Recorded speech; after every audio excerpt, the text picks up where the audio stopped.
అన్నదాత అన్నదాత మీ అన్నదాత చెమటోడ్చి ఆహారాన్నందించే రైతన్నా అనునిత్యం నీ కండదండగా నిలిచే నేస్తం ఎవరన్నా అన్నదాత అన్నదాత మీ అన్నదాత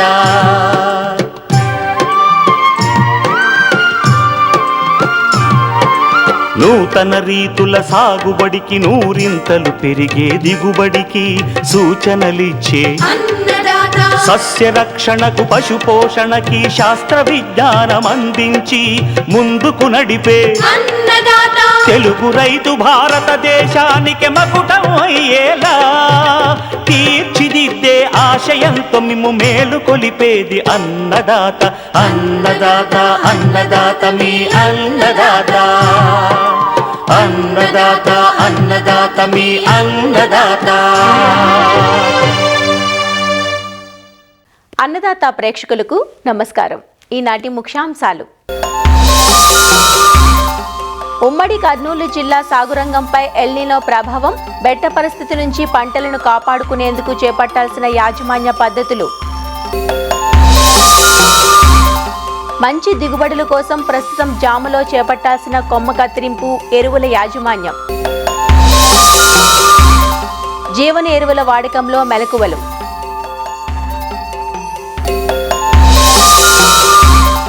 ఇంకా జై కిసాన్ వ్యవసాయ సమాచారం.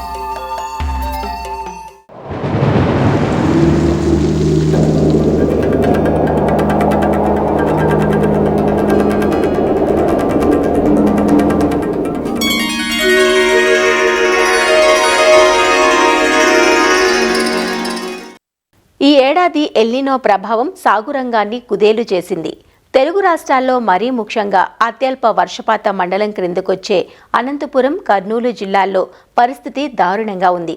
మిగతా అన్ని ప్రాంతాల్లో గత 3 రోజులుగా వర్షాలు పడుతున్నా రాయలసీమ జిల్లాల్లో ఇప్పటికీ సరైన వర్షం లేదు. నీటి వసతి ఉన్న ప్రాంతాల్లో సైతం విత్తిన పైర్లు ప్రస్తుతం నెలకొన్న బెట్ట పరిస్థితులకు ఎదుగుదల లేక చీడపీడలకు లోనవుతున్నాయి. ఉమ్మడి కర్నూలు జిల్లాలో మెట్ట పంటలైన ప్రత్తి, కంది, వేరుశెనగ, ఆముదం, మిరప, వరి పంటలు సాగవుతుండగా ఎదుగుదల సరిగా లేదంటూ ఆవేదన చెందుతున్న రైతాంగానికి ప్రస్తుత బెట్ట పరిస్థితుల నుంచి పంటలను కాపాడుకునేందుకు చేపట్టాల్సిన యాజమాన్య సస్యరక్షణ పద్ధతులను తెలియజేస్తున్నారు ఆచార్య ఎన్జీ రంగా వ్యవసాయ విశ్వవిద్యాలయం బనవాసి కృషి విజ్ఞాన కేంద్రం సమన్వయకర్త డాక్టర్ రాఘవేంద్ర చౌదరి. ప్రస్తుతం మనకి ఎల్నినో పరిస్థితుల వల్ల వర్షాభావ పరిస్థితులు నెలకొన్నందున మెట్ట పంటల్లో మనకి మొదటగా ప్రతి పంట వచ్చేసి శాకీయ దశ నుండి పూత దశ వరకు ఉందండి.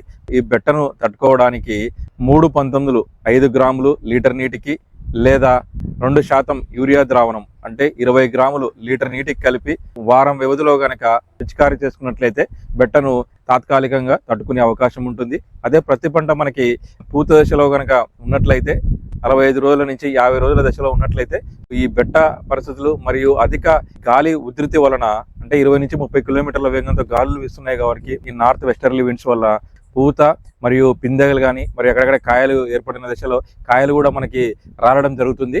వీటి నివారణకు మనకి పొటాషియం నైట్రేట్ ద్రావణం అంటే 13-0-45 5 గ్రాముల లీటర్ నీటికి పిచికారీ మరియు ఈ దశలో మెగ్నీషియం సల్ఫేట్ 5 గ్రాముల లీటర్ నీటికి 2 గనక పిచికారీ చేసుకున్నట్లయితే పూత మరియు పిందె డ్రాప్ కావడం నివారించుకోవచ్చు. అదేవిధంగా మనకి ఈ వాతావరణ మార్పుల వల్ల కూడా ప్రతి పంటలో హార్మోనల్ ఇంబ్యాలెన్స్ వచ్చేసి పూత పిందె కూడా రాలడం జరుగుతుంది. వీటి నివారణకు ప్లానోఫిక్స్ నాఫ్థలిన్ అస్టిక్ యాసిడ్ అంటారు 0.2 ml లీటర్ నీటికి కనుక పిచికారీ చేసుకున్నట్లయితే ఈ పూత పిందె అనేది రావడం అనేది మనం నివారించుకోవచ్చునండి. ప్రతి పంటలో వర్షాభావ పరిస్థితుల్లో మనకి తామర పురుగు, పచ్చదోమ మరియు ఇతర రసం పీల్చే పురుగుల ఉధృతి కూడా మనము అధికంగా గమనించడం జరిగింది. వీటిని నివారణకు మనకి ఎకరాకి 10 పసుపు రంగు జిగురొట్టలు మరియు 10 నీలం రంగు జిగురొట్టలు పొలంలో అక్కడక్కడ పంట మీద 1 అడుగు ఎత్తులో అమర్చుకోవాలండి. వేప నూనె 10,000 ppm 1 ml లీటర్ నీటికి మరియు 1500 ppm అయితే 5 మిల్లీలీటర్లు లీటర్ నీటికి కనుక మనం పిచికారీ చేసుకున్నట్లయితే ఈ తొలి దశలో ఆశించేటువంటి ఈ రసం పీల్చే పురుగులను నివారించుకోవచ్చును. మరియు ఉధృతి అధికంగా ఉన్నట్లయితే ఈ సస్యరక్షణ చర్యల్లో భాగంగా ఇమిడాక్లోప్రిడ్ 0.3 ml లీటర్ నీటికి లేదా థయోమిథాక్సమ్ 0.3 గ్రాముల లీటర్ నీటికి లేదా అస్టామిప్రిడ్ 0.2 గ్రాముల లీటర్ నీటికి పిచికారీ చేసుకోవాలి మార్చి. కంది పంటలో కనుక చూసుకున్నట్లయితే కంది పంట మనకి వెజిటేటివ్ స్టేజ్లో ఉంది, అంటే పంట వేసి నెల నుంచి నెలన్నర రోజులు అయింది. ఈ కంది పంటలో మనకి ఈ బెట్టను తట్టుకోవడానికి తాత్కాలిక ఉపశమనం కలిగించడానికి 3/19 5 గ్రాములు లీటర్ నీటికి లేదా 2% యూరియా ద్రావణం అంటే 20 గ్రాముల లీటర్ నీటికి కనుక పిచికారీ చేసుకున్నట్లయితే కంది పంట మనం కొంతవరకు బెట్ట పరిస్థితులని ఉపశమనం కలిగించవచ్చు. నెక్స్ట్ ఒత్తుగా ఉన్న కంది మొక్క తీసివేసి ప్లాంట్ డెన్సిటీ కనుక మెయింటైన్ చేసినట్లయితే నీటికి తేమ శాతాన్ని కూడా ఒత్తిడి అనేది లేకుండా సమానంగా దిగుబడి రావడానికి అవకాశం ఉంటుంది. మనం అదే విధంగా వేరుశనగ పంట కూడా అధిక విస్తీర్ణంలో సాగు చేయడం జరిగింది. బెటర్ వర్షాధారంగా ఈ మొక్క అక్కడక్కడ ఎదుగుదల లోపించడం జరిగింది, స్టంటెడ్ గ్రోత్ మనం రావడం జరిగింది. ఈ బెట్ట పరిస్థితుల వల్ల ఎల్నినో ప్రభావం వల్ల మనకి ఈ బెట్ట పరిస్థితులను మనం వేరుశనగలో నివారించుకోవడానికి పైపాటుగా 3/19 5 గ్రాముల లీటర్ నీటికి లేదా 2% యూరియా ద్రావణం లేదా 13-0-45 5 గ్రాములు లీటర్ నీటికి మనం పిచికారీ చేసుకున్నట్లయితే మనం వారం రోజుల నుంచి 10 రోజుల వరకు కూడా బెట్ట నుంచి తట్టుకునే పరిస్థితులు కల్పించవచ్చు. మనకు అక్కడగా ఈ బెట్ట పరిస్థితుల వల్ల భూమిలో ఉన్నటువంటి కొన్ని శీలింధ్రాలు కూడా కొల్లేటో ట్రైకం కానీ ఇతర శీలింధ్రాలు కూడా యాక్టివేట్ అయిపోయి వేర్లని అటాక్ చేయడం జరుగుతుంది, మొక్క తర్వాత దశలో చనిపోవడం జరుగుతుంది. అటువంటి నివారణకు మనకు ట్రైకోడర్మా విరిడి 2 కిలోలు మనం సేంద్రియ పదార్థంతో కలిపి చల్లుకున్నట్లయితే నేల ద్వారా వ్యాపించేటువంటి ఈ శీలింధ్రాలను కూడా మనకి బెట్ట పరిస్థితుల్లో యాక్టివేట్ అవుతాయి కాబట్టి వాటిని కూడా మనం నివారించుకోవచ్చండి.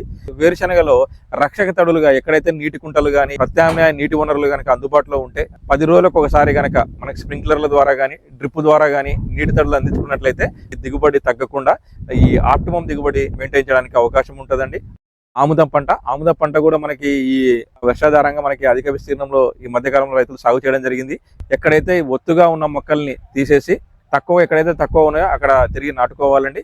అదే కాకుండా మనకి బెట్ట పరిస్థితులు కనుక ఆకలి వాడిపోవడం కూడా జరుగుతూ ఉంటుంది కాబట్టి మనము 3/19 5 గ్రాముల లీటర్ నీటికి లేదా 2% యూరియా ద్రావణం కనుక పిచికారీ చేసుకున్నట్లయితే ఈ మొక్కలు తాత్కాలికంగా మనము ఈ బెట్ట పరిస్థితుల నుంచి తట్టుకునేలాగా చేయగలుగుతామండి. వరిలో కనుక చూసుకున్నట్లయితే ఆగస్టులో మనకి అనుకూలమైన స్వల్పకాలిక రకాలు చూసుకున్నట్లయితే NDLR7 Nandyal Sona, MTU 1290, MTU 1293 అనుకూలం అండి. మరియు వరి వేసే వాళ్ళు ఆరుతడి పద్ధతిలో కనుక వేసుకున్నట్లయితే డ్రమ్ సీడర్లో కానీ లేదంటే మనకి SRA పద్ధతిలో కనుక వేసుకున్నట్లయితే ఈ నారుమడి మీద పెట్టే ఖర్చు తగ్గుతుంది మరియు తక్కువ నీటితోనే మనం వరి దిగుబడి తీయడానికి అవకాశం ఉంటుంది.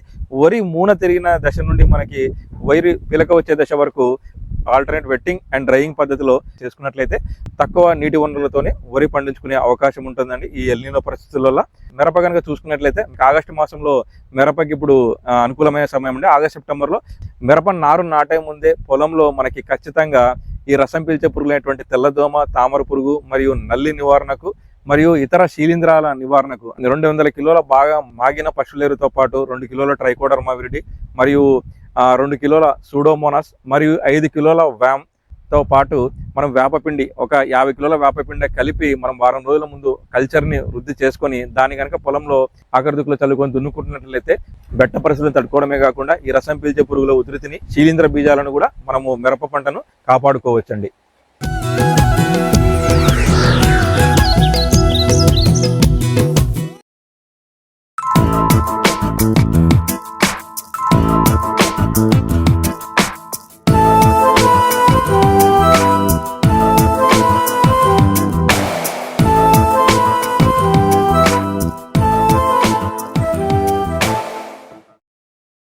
పెరటి మొక్క స్థాయి నుంచి వాణిజ్య రూపును సంతరించుకుంది జామ. ఈ మధ్యకాలంలో జామకాయలకు పెరిగిన డిమాండ్ సాగును విస్తరింపచేస్తోంది.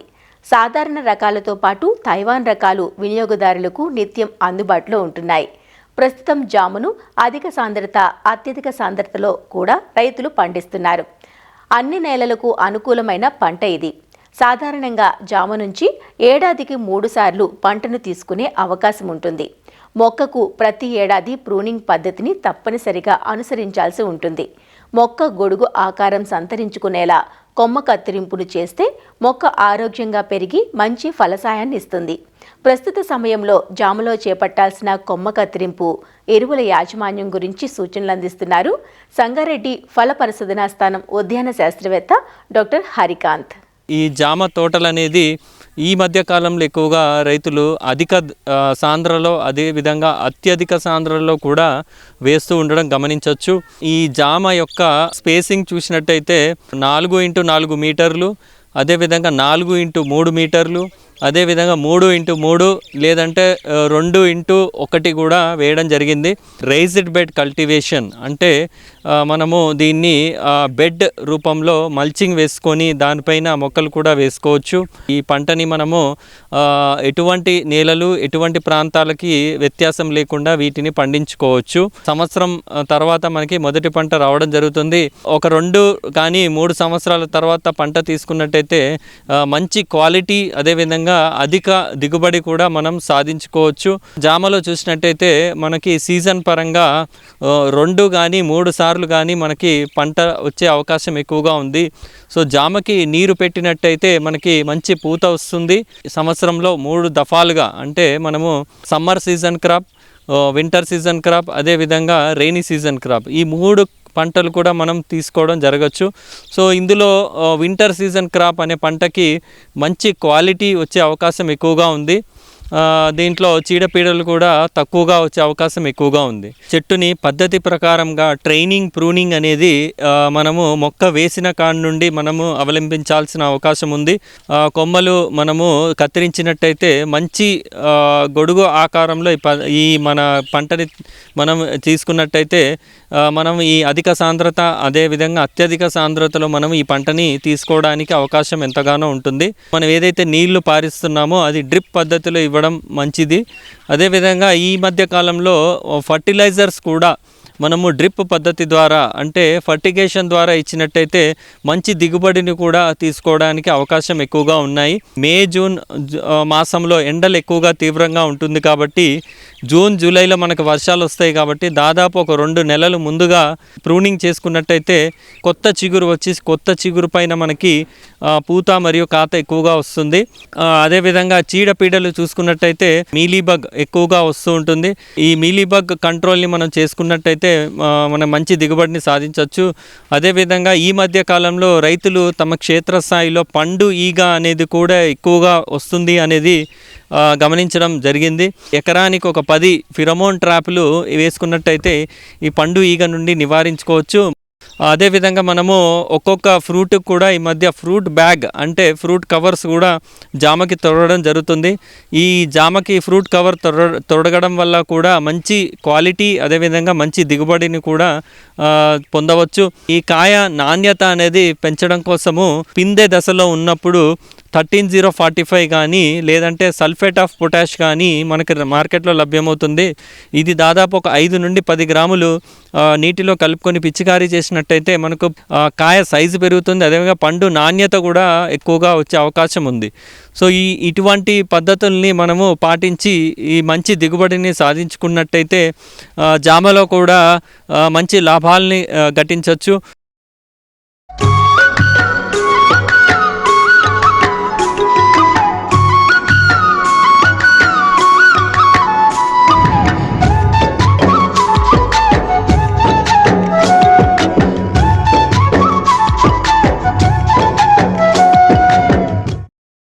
అధిక దిగుబడులే ధ్యేయంగా సాగుతున్న మన వ్యవసాయంలో రసాయన ఎరువుల వినియోగం పెరిగింది.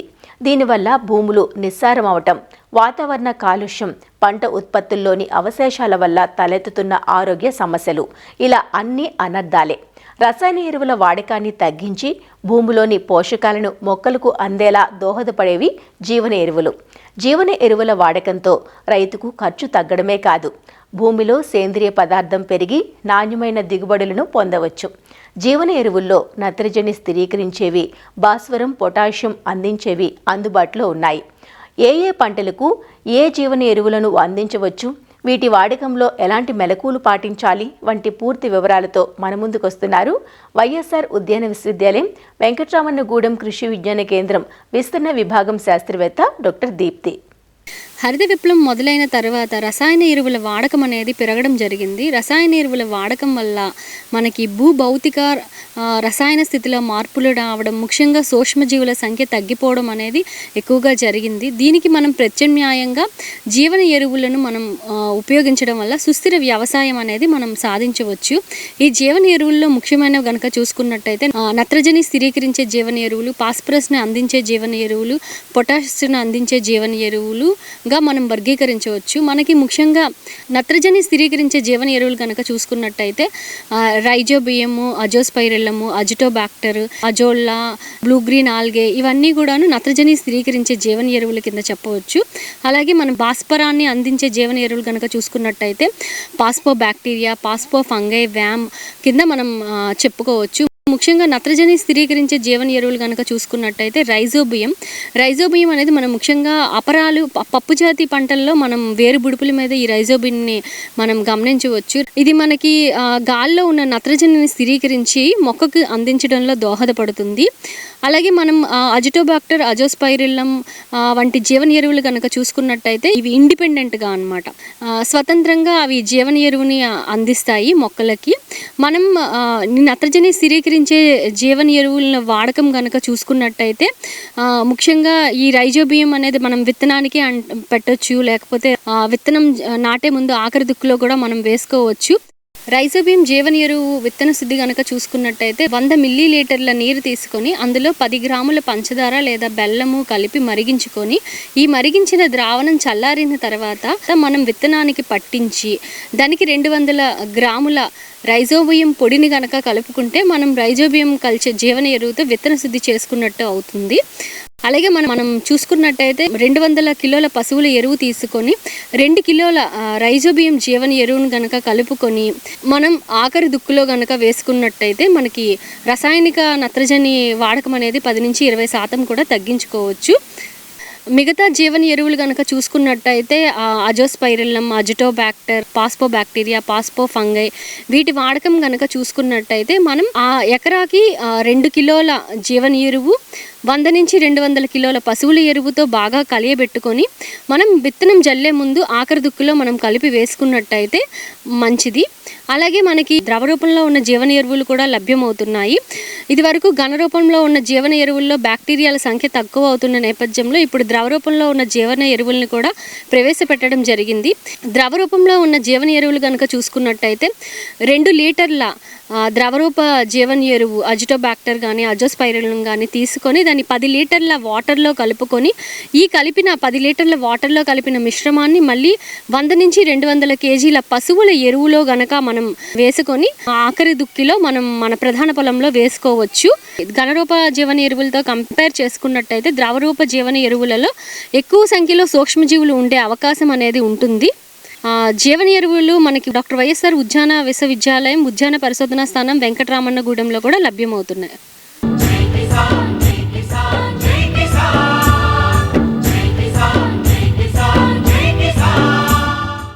వ్యవసాయ సమాచారం ఇప్పుడు జై కిసాన్లో చూద్దాం.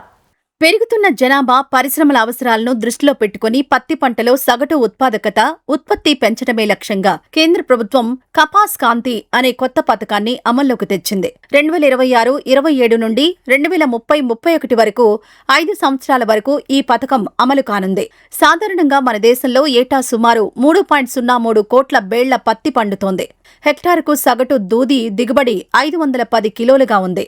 అయితే ఈ ఉత్పత్తిని మరింత పెంచి 5 ఏళ్ల తర్వాత 4.09 కోట్ల బేళ్ల పత్తి ఉత్పత్తిని సాధించి హెక్టార్కు 755 కిలోల దూది ఉత్పాదకతను పెంచాలనేది ఈ మిషన్ ప్రధాన ధ్యేయం.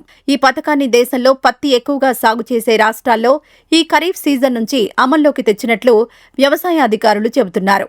ప్రత్తిలో ప్రొడక్షన్ అండ్ ప్రొడక్టివిటీ పెంచడానికి మన భారత ప్రభుత్వం mission for cotton productivity Kapas Kanti అనే స్కీమ్ను తీసుకురావడం జరిగిందండి. ఈ స్కీమ్ 2026-27 నుంచి 2030-31 వరకు ఉంటుంది. దీని ముఖ్యోద్దేశం ఏంటంటే హై డెన్సిటీ ప్లాంటింగ్ ఒకటి, అలాగే closer spacing, INM, ICM, IPM వీటిలన్నిటితోటి ఎక్కువ ప్రొడక్షన్ సాధించాలనే పెట్టుకోవటం జరిగింది. క్లోజర్ స్పేసింగ్ కింద ఇవ్వటం జరిగింది. దానికి 1000 హెక్టార్లు, ఒక హెక్టార్కి 14,000 రూపాయలు సబ్సిడీగా అందించడం జరుగుతుందండి. దీంట్లో మనకి సీడ్ కాంపోనెంట్ కింద, అలాగే ప్లాంట్ గ్రోత్ రెగ్యులేటర్స్ వీటికి సంబంధించి 10,500, అలాగే మనకి INM కానీ ఫెరమోన్ ట్రాప్స్ వీటిలన్నిటికీ సంబంధించి ఒక 3,000 రూపాయలు, అలాగే ఒక ఫీల్డ్ డేకి ఒక 500 రూపాయలు ఇట్లా మనం కెఫ్టేరియా ఇవ్వటం జరిగింది. అలాగే మనకి ICMలో వచ్చే ఒక 150 హెక్టార్స్, దీనికి ఫైనాన్షియల్ అసిస్టెన్స్ వచ్చి ఒక 7,500 పర్ హెక్టారు. IPMలో 150 హెక్టార్స్ ఇవ్వటం జరిగింది, దీనికి 2,500 పర్ హెక్టారు. అట్లాగే INM కింద 56 హెక్టార్స్, దీనికి కూడా ఫైనాన్షియల్ అసిస్టెన్స్ 2,500. అలాగే మనకి ట్రైనింగ్స్ కూడా ఇవ్వటం జరిగిందండి. ఇది డిపార్ట్మెంట్తో పాటు ICR, KVK ఇన్స్టిట్యూట్స్, మన యూనివర్సిటీ వీటిలన్నిటితోనూ కలిపి చేయాల్సి ఉంటుంది. దీంట్లో పాటు అనుసంధానంగా మన సెంట్రల్ గవర్నమెంట్ స్కీమ్స్ అయిన SMAM అంటే సబ్మిషన్ ఆన్ అగ్రికల్చర్ మెకనైజేషన్ కానీ, ఇరిగేషన్లో కూడా పర్ డ్రాప్ మోర్ డ్రాప్ అంటే మైక్రో ఇరిగేషన్ని ముందుకు తీసుకువెళ్ళటానికి, అలాగే సాయిల్ హెల్త్ అండ్ ఫెర్టిలిటీ స్కీమ్ని, క్రాప్ డైవర్సిఫికేషన్ ప్రోగ్రామ్ అంటే మనం ప్యాడీ నుంచి టొబాకో నుంచి వేరే క్రాప్స్కు తీసుకువెళ్ళటానికి, ఇవన్నీ కూడా దీనికి అనుసంధానంగా ఉంటాయండి. విత్తనాలు ఏంటంటే మనం డైరెక్ట్గా విత్తనాలు రైతు కొనుగోలు చేసుకుంటే కనుక అతనికి అకౌంట్కి DBT ద్వారా మనం అతని అకౌంట్కి అమౌంట్ ట్రాన్స్ఫర్ చేస్తాము. లేదైనా ఎవరైనా ఒక సంస్థ ద్వారా వాళ్ళకి విత్తనాలు ఇవ్వటం, ఇలా 2 రకాలుగా చేయొచ్చు. అలాగే మిగిలినవన్నీ మనకి మైక్రో న్యూట్రియంట్స్ ఇవన్నీ కూడా మనం మార్క్ఫెడ్ ద్వారా ఇవ్వటం జరుగుతుందండి. వాతావరణ పరిస్థితులు, చీడపీడలతో పత్తి పంటలో దిగుబడులు తీసికట్టుగా ఉంటున్నాయి. ఏటా కొంత మేరకు పత్తిని ఇతర దేశాల నుంచి దిగుమతి చేసుకోవాల్సి వస్తోంది. ఈ నేపథ్యంలో దిగుబడులను పెంచుకొని స్వయం సమృద్ధి సాధించడం కోసం ప్రభుత్వాలు ప్రత్యేక కసరత్తు చేస్తున్నాయి. ఇందులో భాగంగా కపాస్ కాంతి అనే పథకాన్ని అమల్లోకి తీసుకొచ్చారు. మొత్తం 4 రకాల పథకాల ద్వారా పత్తి పంటలో సమగ్ర అభివృద్ధికి ప్రణాళికలు సిద్ధం చేశారు. విత్తనాలతో పాటు పలు రకాల ఉత్పాదకాలను పూర్తి ఉచితంగా సరఫరా చేస్తారు. ఆంధ్రప్రదేశ్లో గుంటూరు, పల్నాడు, కర్నూలు, NTR, అనంతపురం, ప్రకాశం, నంద్యాల, కడప జిల్లాల్లో ఈ పథకం అమలవుతోంది. కాటన్ మిషన్ ప్రొడక్టివిటీ పెంచుకోవడానికి మనకి సెంట్రల్ గవర్నమెంట్ ఆఫ్ ఇండియా నుంచి ఒక స్కీమ్ ప్రవేశపెట్టారు. ముఖ్యంగా ఇందులో కాటన్లో క్లోజ్ స్పేసింగ్ పెట్టుకొని ఎకరానికి 4 ప్యాకెట్ల విత్తనాలు కుదురికి 90-30 సెంటీమీటర్ల స్పేసింగ్లో కనుక ఎకరానికి 4 ప్యాకెట్లు ఒక్కొక్క మొక్క నాటుకున్నట్టయితే మనకి ఈ ఎల్నినో ప్రభావం, తక్కువ వర్షపాతాల్లో మనకి ఒక చెట్టుకి ఒక 8-10 కాయలు వచ్చినా కూడా మనకి మ్యాక్సిమం ప్రొడక్షన్ ఉత్పాదకతగా పెరిగే అవకాశం ఉంది. సో ఈ కార్యక్రమంలో మనకి గవర్నమెంట్ వాళ్ళు, మన రాష్ట్ర ప్రభుత్వం హెక్టార్కి 14,000 రూపాయల సబ్సిడీతో ప్రోత్సహిస్తున్నాం. హెక్టార్కి 10 ప్యాకెట్ల విత్తనాలు రైతు సోదరులకు ఫ్రీగా ఇస్తాం.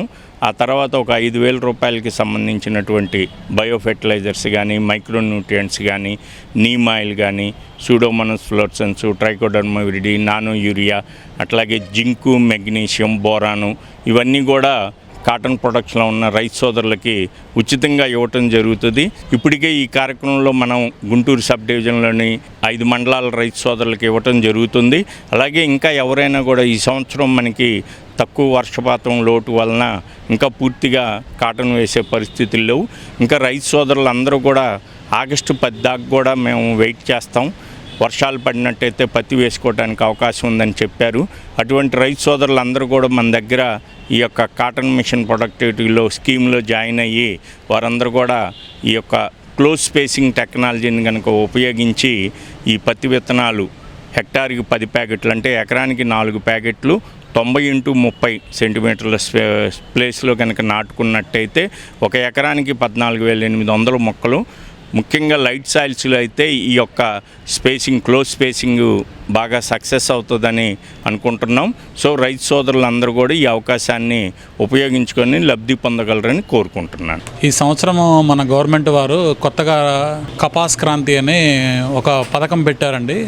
120 రోజులకి హైడెన్సిటీ వెరైటీలు ఏంటంటే ప్రొడక్టివిటీ పెంచడానికి గవర్నమెంట్ వాళ్ళు ఈ రకాలు రైతులకి ఉచితంగా ఇవ్వడం జరుగుతుందండి. దీంతోపాటు దీని తర్వాత ఎరువులు కానీ, పురుగు మందులు కానీ అన్నీ గవర్నమెంట్ వాళ్ళే ఫ్రీగా సప్లై చేస్తారండి. మామూలుగా ఏంటంటే ప్రతి రైతు ఏంటంటే భూమిని బట్టి స్థాయిని బట్టి వాళ్ళు 180 రోజులు 106 రోజులు అట్లా ఆ రకానికి సంబంధించిన విత్తనాలు తీసుకుంటారు. కాకపోతే ఈ సంవత్సరం ఏం జరుగుతుందంటే జూలై వరకు కూడా మనకు వర్షాలు లేవు కాబట్టి ఇప్పుడు ఏంటంటే మనం 120 రోజులకు వచ్చే పత్తి విత్తనాలు కొంచెం ఏంటంటే ఇది ఎక్కువ 4 ప్యాకెట్ల వరకు వేసుకోవాలి. ఎకరాకి 4 ప్యాకెట్ల వరకు వేసుకుంటే దిగుబడి ఎక్కువగా వస్తుంది, తొందరగా అయిపోతుంది. ఎందుకంటే రెండో క్రాప్ వేసుకోవడానికి కూడా రైతులకు అనుకూలంగా ఉంటుంది. పత్తి ఉత్పత్తి సాంకేతికతలను విస్తృతంగా అమలు చేయడం, అధిక సాంద్రతలో మొక్కలు నాటే విధానం, పొడవు గింజ పత్తి రకాల సాగును ప్రోత్సహించడం, సమగ్ర యాజమాన్య పద్ధతులను రైతులకు అలవర్చడం వంటి అంశాలను ఈ కార్యక్రమంలో భాగంగా చేయనున్నట్లు అధికారులు చెబుతున్నారు. మరిన్ని విభిన్న అంశాలతో రేపటి అన్నదాతలో మళ్ళీ కలుసుకుందాం. నమస్కారం. అన్నదాతలు తమ సందేహాలు, సమస్యలను 18004254085 టోల్ ఫ్రీ నంబర్లో ఉదయం 10 నుంచి 11 గంటల మధ్య పని దినాలలో సంప్రదించగలరు. ఈ కార్యక్రమాన్ని యూట్యూబ్లో www.youtube.com/అన్నదాత ఈటీవీ లింక్ ద్వారా వీక్షించవచ్చు.